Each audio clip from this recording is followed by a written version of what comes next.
On lui prête beaucoup de bienfaits, la musique rendrait plus intelligent, elle adoucit les mœurs, elle a des vertus éducatives et apaisantes, mais comment concrètement la musique influe-t-elle sur notre cerveau? Isabelle Peretz travaille depuis 30 ans pour tenter de répondre complètement à cette vaste question. Elle est notre invitée.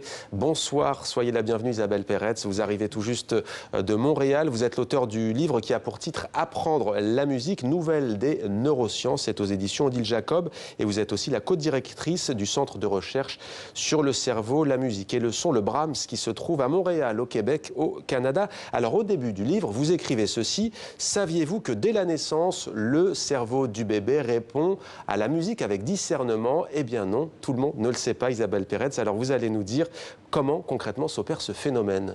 Comment ça a été observé? Oui, c'est surtout une étude, il y a plusieurs études bien sûr, mais celle qui est la plus marquante a été faite à Milan. Ouais. Ils ont emmailloté des bébés naissants à la naissance, mis dans le scanner et présenté des musiques classiques, notez bien, dans lesquelles ils ont vraiment fait des variations très subtiles de type l'harmonie ou la dissonance, mais très subtiles au niveau de la structure tonale des hauteurs dans la musique. Et le cerveau du bébé répondait plus dans les régions du cerveau droit, du cortex auditif droit, qu'on attribue souvent à une réponse plus importante à tout ce qui est variation mélodique dans la musique, dès la naissance. Donc c'est tout à fait remarquable. Alors, c'est une vaste question, je le disais, mais vous, d'abord, dites-nous sur quoi vous travaillez. C'est quoi l'apprentissage de la musique? Il agit sur notre cerveau, c'est ça? Oui, alors moi je ne travaille pas sur tout, hein, bien sûr. Vous êtes plusieurs, on le sait. Donc ce livre, c'est en fait un livre de vulgarisation où je couvre l'ensemble des données de façon très synthétique, très courte, qui s'adresse vraiment à tout le monde, Ouais. qui est un peu féru de science. Mon idée est vraiment de vouloir démarquer ce qui est fausse rumeur de ce qui est la vérité, ou en tout cas Ouais. ce que la science nous livre aujourd'hui. Et donc, c'est tous ces aspects, qu'est-ce que ça nous apporte, en fait, apprendre la musique du point de vue du neuroscientifique, donc de celui qui étudie. Alors justement, on entend souvent, par exemple, qu'il y a un lien entre la musique, le fait d'écouter des chansons et l'ocytocine, que l'on appelle l'hormone de l'attachement, de l'amour et du lien social. Est-ce vrai ou faux? Difficile de vous répondre entre vrai ou faux. Il y a quelques études sur l'ocytocine. C'est Des études qui disent, par exemple, qu'il y a certaines musiques qui donnent des frissons, qui hérissent les poils. Ce qu'on sait qui a été établi et qui est remarquable et qui pour moi a été la découverte des 10 dernières années, c'est que le fait d'écouter une musique qui vous plaît suffisamment pour vous évoquer des frissons va relâcher la dopamine dans votre cerveau. Et dans les structures reconnues pour être tout le circuit de récompense dans le cerveau. Celui qui va répondre à la drogue, au plaisir sexuel, au chocolat aussi. Donc tous ces bonheurs que l'humain peut s'offrir, la musique vient jouer dans les mêmes circuits. À partir de quel âge un enfant peut-il apprendre la musique? Apprendre à s'exprimer musicalement. Ouais. En fait, les études aussi remarquables qui ont été menées cette fois-ci à Toronto montrent que dès 6 mois, en fait, le bébé va, avec ses parents bien sûr, participe à des activités musicales de type Suzuki. Donc c'est plus avec le corps, plus des chansons, marquer le rythme. Et ce qu'on observe, c'est des effets remarquables sur le discernement de nouveau de la musique, sur le comportement social après 6 mois par rapport à des bébés qui ont été abreuvés de musique synthétique de type Baby Einstein. C'est très populaire en Amérique. Alors, il y a des personnes, on le sait, qui chantent faux. Des études montrent que l'on peut détecter cela dès le plus jeune âge. S'ils chantent faux? Oui. En fait, je vous dirais non, c'est l'inverse. C'est l'inverse? Oui. C'est-à-dire que... Tard. Bon, c'est sûr qu'il y a un on développement... détecte très tard qu'ils ont été privés très tôt de quelque chose, c'est ça? Encore autrement, je dirais. C'est-à-dire que l'enfant, très naturellement, va chanter. Alors, il y a un développement, comme dans le langage, c'est sûr qu'il ne va pas chanter juste en naissant. Ouais. Mais ce qu'on peut constater, c'est que, finalement, après ça, il y a un manque de pratique. Et donc, ce chant peut décliner, ce qui fait qu'on constate quand même que 20% de la population ne chante pas juste, en Donc, fait. Mais ils peuvent l'entendre. ce n'est pas inné, en fait. Ce qui est inné, oui, ce qui est inné, c'est ce penchant de vouloir chanter. Sauf que notre société ne le valorise pas. Ne le valorise pas. Alors, on dit aussi qu'il y a ceux qui ont l'oreille musicale, l'oreille absolue. C'est quoi au juste? Ça, c'est amusant, hein? Ça fascine toujours le monde. Pourtant, il n'y a rien de plus ennuyeux que le lauréat absolu. Alors, pourquoi ça fascine? Pourquoi les gens pensent que c'est un don? C'est que très peu de musiciens qui sont exposés donc au code musical, qui est une association automatique entre un son, une hauteur et un nom de note, comme do, sol, etc. C'est une association automatique qu'on va développer si on est exposé au code, bien sûr, sauf qu'il n'y a que 10% des musiciens caucasiens qui vont développer cette habileté-là. Alors, dans le temps, on le prenait comme un signe de don, sauf que depuis récemment, en fait, on l'envisage beaucoup plus comme une forme d'anomalie. Donc, comme la synesthésie, si vous voulez. Il y a des gens qui voient des chiffres en couleur. Le 4 en jaune, le 9 en brun. Et puis, ces gens-là, ça s'apparente au même phénomène, c'est-à-dire qu'ils vont avoir cette association automatique qui n'est pas dans les chiffres ni dans la couleur. C'est une association arbitraire. Alors, on le sait, la révolution numérique et l'émergence des réseaux sociaux a changé la donne dans plusieurs domaines, notamment dans celui de la musique, avec des expériences musicales qui se multiplient sur Internet. On a trouvé un exemple pour vous. Il est jeune, il s'appelle Jonathan Mann, il est californien et il s'est donné pour objectif d'écrire une chanson par jour. On va vous proposer de regarder, on réagira juste ensuite. Pour Jonathan Mann, la musique, c'est un véritable marathon. Ce jeune homme s'est lancé le défi de composer une chanson par jour qu'il publie ensuite sur Internet. De la PAC au plan de relance de l'économie, le thème de ses créations est très variable, tout comme leur qualité selon lui.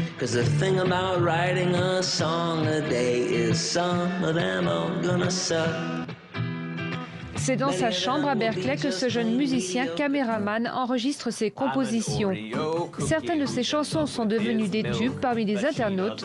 Au départ, l'aventure devait durer seulement 1 mois, mais Jonathan y a pris goût et a décidé de continuer à écrire. J'imagine pas arrêter maintenant.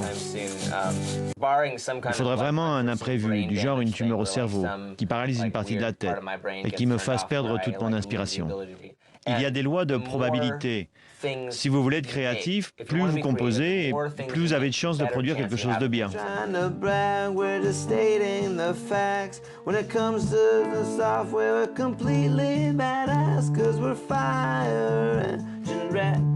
Il a parlé de créativité aussi à un moment donné. Il y a un lien entre la musique et la capacité à créer. Écouter de la musique, ça favorise le développement.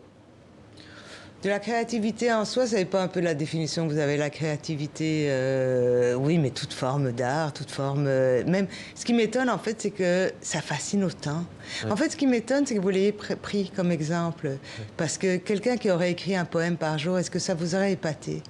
De nos jours, peut-être pas chez vous au Canada, mais en France, c'est plutôt rare. C'est un genre littéraire qui se perd. En êtes-vous sûr? Moi, je pense que la musique exerce une plus grande fascination. Alors, la musique rend-elle plus intelligente? C'est l'une des questions aussi que l'on pose souvent. Et vous écrivez notamment un sujet que l'on doit à cette croyance à la large diffusion de ce qu'on appelle l'effet Mozart, suivant lequel la simple écoute de la musique du célèbre compositeur améliorerait l'intellect. Que sait-on aujourd'hui d'un point de vue rigoureux, expérimental sur cette question? Oui, alors, ce qu'on sait aujourd'hui, c'est d'abord... Du point de vue de l'écoute, si vous écoutez une musique que vous aimez, ça peut être effectivement la musique qu'on vient d'entendre, eh bien, évidemment, elle va vous faire plaisir et elle va vous éveiller un peu plus. Donc, vous allez effectivement avoir une meilleure performance que si on vous assomme avec une musique que vous ne supportez pas. Ouais. C'est certain. Ou dans le silence, peut-être. Mais c'est le point de vue de l'écoute. Ce qu'on sait maintenant, qui est assez bien montré, c'est qu'il ne suffit pas d'en écouter.